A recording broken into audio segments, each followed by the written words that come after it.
안녕하세요. 책 읽는 미주입니다. 오늘 소개할 책은 조금 알고 적당히 모르는 50이 되었다. 저도 내년에 50을 바라보는 나이여서 이 책에 관심이 생겼고요. 책을 읽으면서 50이 되면 이런 기분이 들고 이런 생각을 하고 이런 기분이 들겠구나 하는 생각에 참 와닿는 문장이 많았고요. 미리 알고 있는 것도 참 좋겠다는 생각이 들어서 재미있게 읽은 책입니다. 척에 숨긴 내 마음을 드러내는 시간. 나이 든다는 건 결코 만만한 일이 아니다. 출판사 청림 출판. 이주희 먼저 생각하지만 행동이 앞서기도 합니다. 촉이 좋지만 눈치는 없습니다. 때론 이렇고 때론 저렇습니다. 누구나 그렇단 말이죠. 51년을 살았고 18년 공부를 했고 21년 직장생활을 했고 20년째 결혼생활 중입니다. 삼성전기에서 홍보와 인사일을 하며 사회생활을 시작했다. 숙면여자대학교에서 경영을 공부했고 헬싱키 경제경영 대학원에서 경영학 석사를 받았다. 현재는 일하며 살아오며 느낀 인생의 노하우들을 강연과 글을 통해 사람들에게 전달하고 있다. 직장인의 감정수업, 딸로 입사, 엄마로 퇴사라는 2권의 책을 썼고 블로그를 운영 중이다. 불현듯 50, 노화와 노후, 나이값에 대한 걱정이 물밀듯 밀려왔다. 이런 중년의 사정과 일상에서 느낀 다양한 감정, 그리고 보다 경쾌한 어른이 되기 위한 다짐을 이 책에 담았다.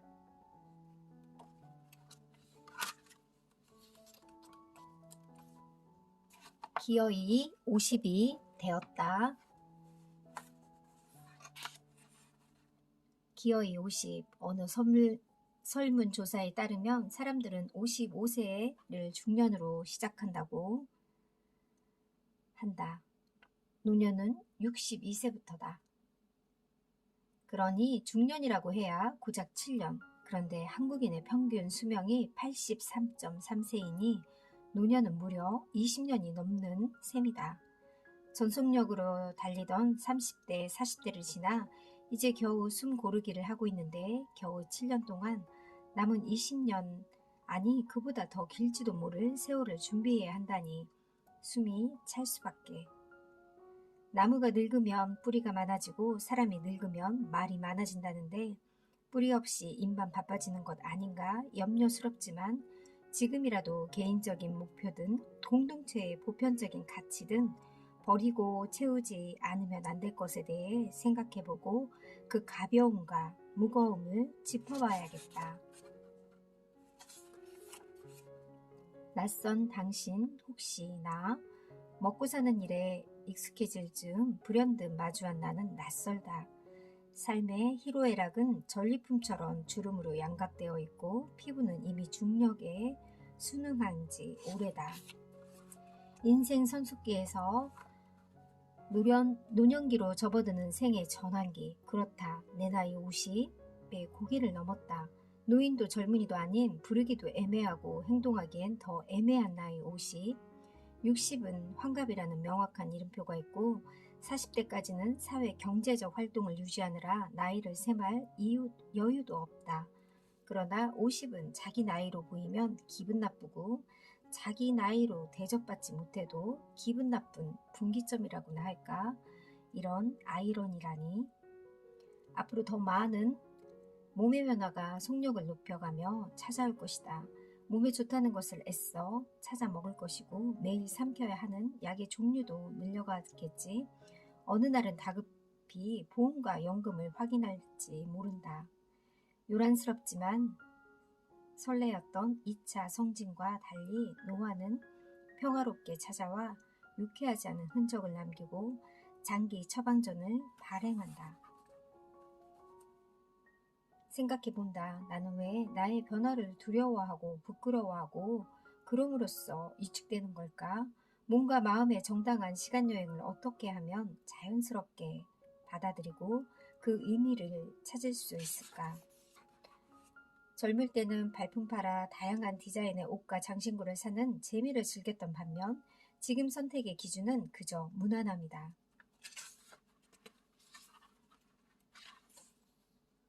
50이 가벼워지는 인생 공부 1.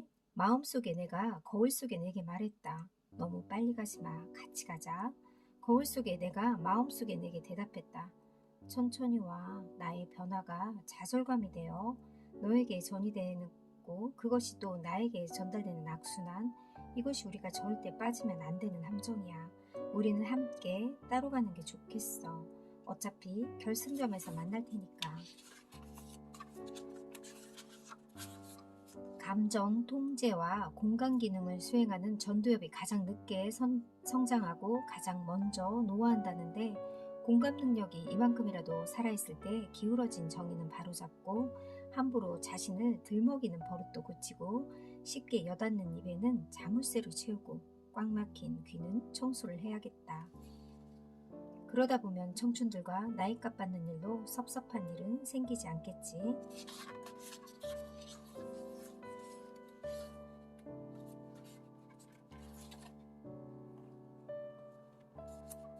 젊은 시절 타인의 발전은 내 성장의 디딤돌이었다. 질투로 마음이 이글거렸지만 따라잡아야겠다는 생각이 나를 한 단계 성장시켰다.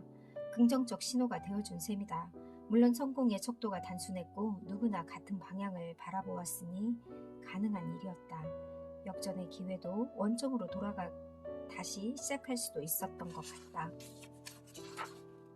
상대평가는 늘 우리를 불행하게 했다. 학교에서도 사회에서도 그랬다. 남을 기준으로 나를 평가하는 데만 50년을 보낸 후유증으로 여전히 남의 소식에 귀 기울이는 데 익숙하고 그 결과로 쉽게 절망하겠지만 이제부터는 내 소나기에 있는 보물부터 살펴야겠다. 아무리 요란한 다짐을 해도 남이 사는 모습에 눈길이 가지 않는 건 아니다. 특히 자식 문제는 귀를 막아도 들리고 눈을 가려도 보인다. 늦을까 못할까 늘 안타깝다. 남들에게 무시당하지 않고 편안한 육체와 여유로운 마음으로 살아가길 바라는 이 마음은 이미 수십 년 전에 나의 부모님이 나를 향해 올렸던 기도의 재방송이거늘 영원한 존재라 여겼던 부모님은 떠날 준비를 하고 우리 아이들은 수십 년 전에 우리와 마찬가지로 우산도 없이 저 휘몰아치는 폭풍우를 뛰어가려 한다. 그리고 그 중간쯤에 나는 서 있다. 자식 걱정이 하루 이틀에 끝날 일이 아니라는 것쯤은 이미 여러 번 속아봐서 안다. 젖병 때면, 병치레 끝나면, 입시 끝나면, 취업 끝나면, 결혼하면 끝나겠지 하는 자기 위로에 지쳐갈 때쯤 자식이 손주를 안고 문지방을 넘어 들어오는 게 자식을 키우는 일이라고 했으니까.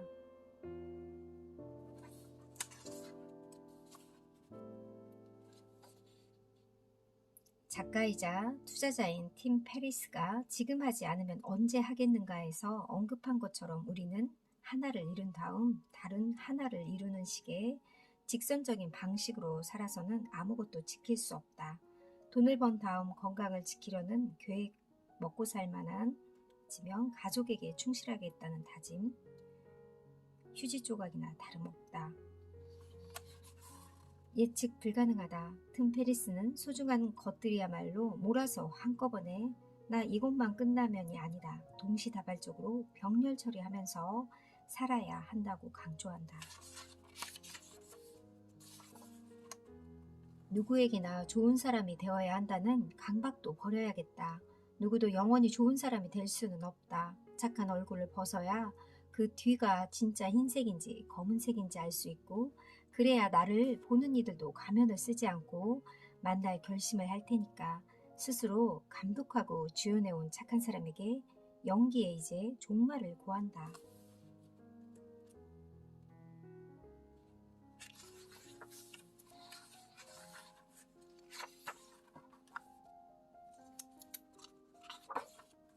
옷장 정리를 시작했다. 재질이 좋으면서 유행과 무관한 옷들만 남기고 언젠가는 입을 것 같아 쟁여놓은 옷들은 큰맘 먹고 정리했다. 그러다 옷장 속에서 손뜨개 옷과 장갑, 목도리를 발견했다. 옷과 장갑은 40년 전 엄마의 작품으로 두 언니를 거쳐 내게 온 것이고 얼기설기 짜놓은 목도리는 그런 엄마를 흉내내어 큰아이 입학할 때 내가 뜬 것이다. 서랍 더 안쪽에서는 엄마에게도 물려받은 옷 몇 벌도 튀어나왔다.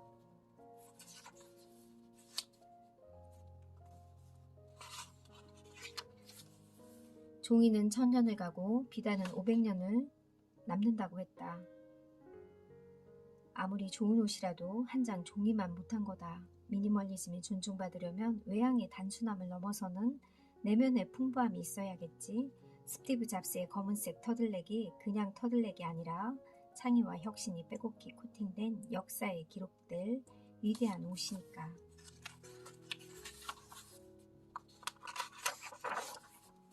가난의 느낌은 상대적인 것이라 그 누구도 명쾌하게 단정할 수 없다. 그러나 고액 연봉에 좋은 집, 화려한 차를 타고 다니는 사람이 나는 가난하다고 입버릇처럼 말한다면 물어보고 싶다. 혹시 드라마 시크릿 가든의 재벌 김주원처럼 매일매일 매초 국내외 통장 잔고가 불어나기 때문에 자신의 통장에 얼마가 있는지 모르는 거 아니냐고. 사실 돈은 사람 안에 무시무시한 본능을 꺼내어 열쇠와도 같아서 그 분출을 맛본 사람들은 적당한 선에서 문을 닫기가 쉽지 않다. 더 많은 것을 소유하고 싶고 더 큰 권리 행사에 매혹당하기 마련이다.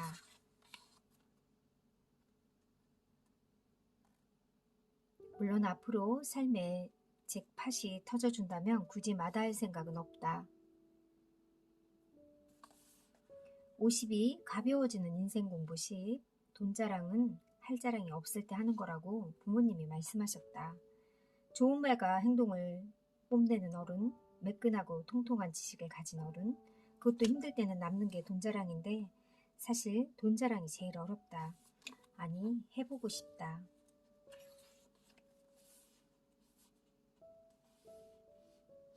50이 가벼워지는 인생 공부. 노안으로 책을 읽기가 힘들다고 했더니 누군가 옆에서 요즘은 이북이나 오디오북이 나와서 시간이 없어서 노안 때문에 독서를 즐기지 못한다는 소리는 하지 말라고 한다. 반짝이는 어른이 되는 그런 권력의 길에 젊은이들이 만들어 놓은 수많은 애플리케이션이 동반해 줄 것이다. 똑똑한 젊은이와 현명한 어른이 서로의 길에 빛이 되어 줄 것이다. 코로나19 확산으로 어려움을 겪는 사람들이 늘어나자 50여간 구두를 닦아 번 돈으로 마련한 7억 원의 상당의 땅을 기부했다는 사람의 기세를 읽었다. 가슴이 뭉클하기도 하고 화가 나기도 했다. 개인으로서 가장 큰 액수의 기부금이라는데 재벌도 아니고 사회 지도층 인사도 아니고 너무나 정직한 노동의 일을 해온 장인의 전 재산이라니. 그 땅을 받지 말라는 댓글도 그 돈이 제대로 쓰이는지 똑똑히 지켜보겠다는 댓글도 많았다. 그리고 눈에 띄는 댓글 하나, 지금이 아니더라도 자식, 아니면 그 자식, 아니면 그 자식과 자식들에게 대대손손 세상의 모든 행운이 찾아올 것입니다. 진짜 억세게 운이 좋은 건 우리 대한민국이다. 이런 훌륭한 국민들을 가졌으니 말이다.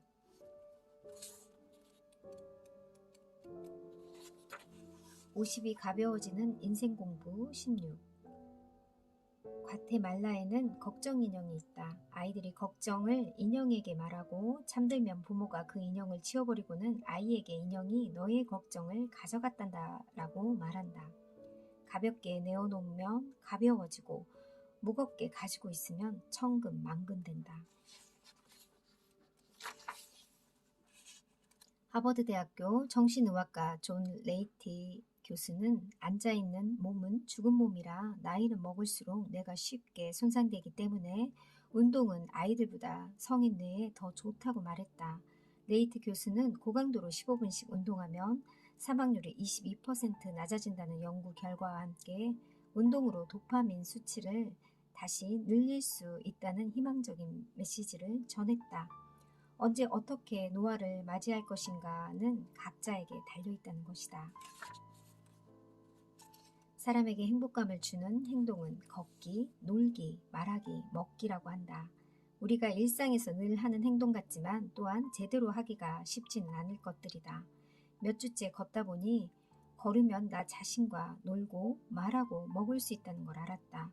남들과 걷고 놀고 말하고 먹기 전에 나와 먼저 해보는 게 순서상 맞는 것일 텐데 그동안 너무 남의 눈치만 보고 남에게서 행복을 찾으려 했다. 그러니 행복은 참 별거 아닌 것 같으면서도 참 별거인 거다. 나 자신과의 싸움에서 늘 이겨야 하니 말이다. 50이 가벼워지는 인생 공부 17. 노동과 운동은 다르다. 노동은 관절과 인대를 쓰고 운동은 근육을 강화시킨다. 하지만 운동만 하고 노동을 하지 않는 것도 노동만 하고 운동을 하지 않는 것도 좋지는 않다.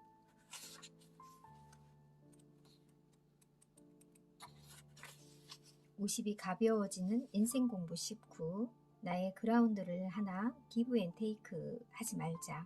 경제 이론상 거래는 등가여야 하지만 인간관계에서는 기부했다고 테이크할 생각하지 말자. 잔뜩 기대하다 섭섭해지고 억울해지고 결국 사달난다.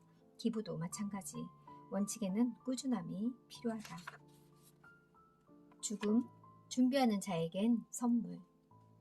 자신의 죽음을 목도한다면 어떨까? 15세기 조선시대 선비들은 자신의 죽음을 바라보며 애도하는 자만시를 짓기도 했다. 대개의 선비들이 타인의 죽음을 애도하는 만시를 썼는데 세조가 단종으로부터 왕위를 뺏을 적 절기를 지킨 생육신 중 한 명인 남효호는 자신이 죽었다는 가정하에 자만시를 썼다.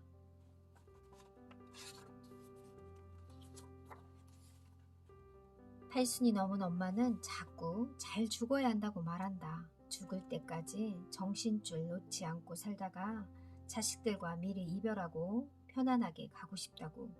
그게 뭐 마음대로 되나? 누구 정신줄 놓고 싶어 놓고, 누구 아프고 싶어 아프고, 누군 이별하고 싶지 않아서 갑자기 가나? 그런 얘기하지 마시고 좋은 옷 입고 맛있는 음식이나 많이 드셔. 엄마는 아직도 가계부를 쓰고 모든 일을 기록하며 휴대전화를 젊은이보다 더 다양하게 활용하고 누워서라도 팔다리 운동을 빼놓지 않는다. 그게 다 훌륭하게 죽기 위함이라고 했다. 50부터는 나의 삶을 기록하여 남긴다. 51에는 자식들로부터 내 마음이 자립하는 데 애썼다.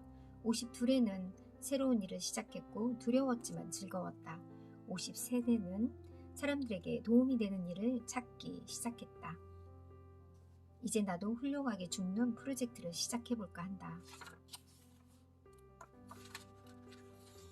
냄새, 나쁜 냄새, 좋은 향기. 세상에는 여러 종류의 냄새가 있다.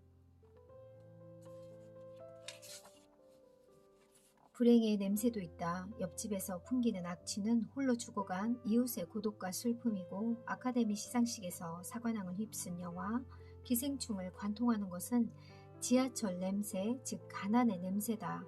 사실 사람의 일상에는 음식 냄새, 분뇨 냄새 등 수없이 많은 악취가 있다. 고대인들은 이런 악취를 없애기 위해 향수에 의존했다.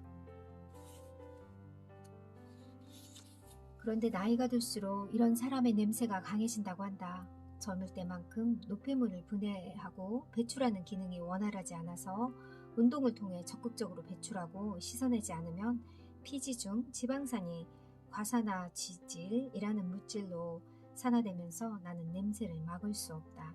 그러니 여인의 몸에서 나는 향기를 모으면 집단적 광기를 불러일으킬 만큼 치명적인 향이 만들어진다는 설정은 애당초 있을 수 없는 일이다. 그저 감각적인 상상의 산물일 뿐이다. 상대에 대한 느낌을 판단하는 건 얼굴만이 아니라 오감을 통해서 얻은 정보와 종합 결과물이다. 목소리, 냄새, 말투, 행동 등 모두가 해당한다. 오랜만에 만나는 친구들은 노화의 다양한 현상들을 아주 자세하게 털어놓는다. 이번엔 냄새였다. 좋은 옷은 못 사도 좋은 향으로 삶의 만족을 키워가는 젊은이, 좋은 향으로 이성에게 어필하려는 남녀, 여전히 고가의 향기 마케팅이 성행하는 건 고대 중세인들이 좋은 향을 차지하기 위해 많은 비용을 지불했던 것과 같이 향에 대한 인간을 집착을 말하는 것일 테다. 상하수도 처리 완벽하고 세탁기술도 침구, 의류 산업도 발달했는데 더 좋은 향에 대한 집착은 여전히 현재 진행형입니다.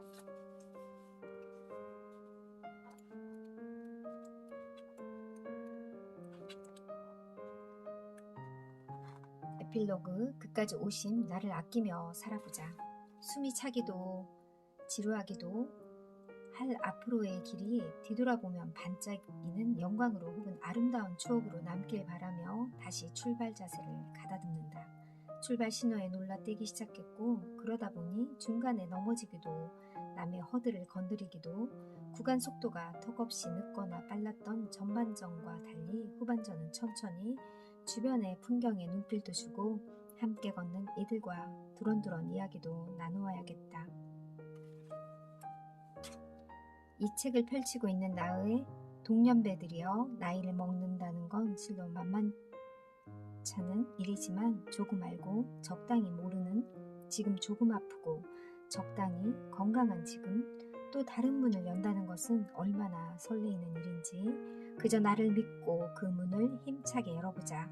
마지막으로 그 문을 여는 나에게 말해주자. 앞으로는 널 아끼며 살겠다고. 적당히 여유롭고 적당히 건강한 인생을 위한 어른의 태도. 50부터는 나이보다 가볍게, 나이만큼 알차게. 40대의 마지막을 보내는 저는 올해 49세인데요. 내년 50을 향해서 좀 더 나를 생각하며 앞으로는 나를 잘 챙기며 살아야겠다는 생각을 이 책을 통해서 다시 한번 하게 되고요. 결심도 하게 됩니다. 50이 즐거워지고 싶으시다면 이 책을 한번 꼭 읽어보시길 바랄게요. 감사합니다.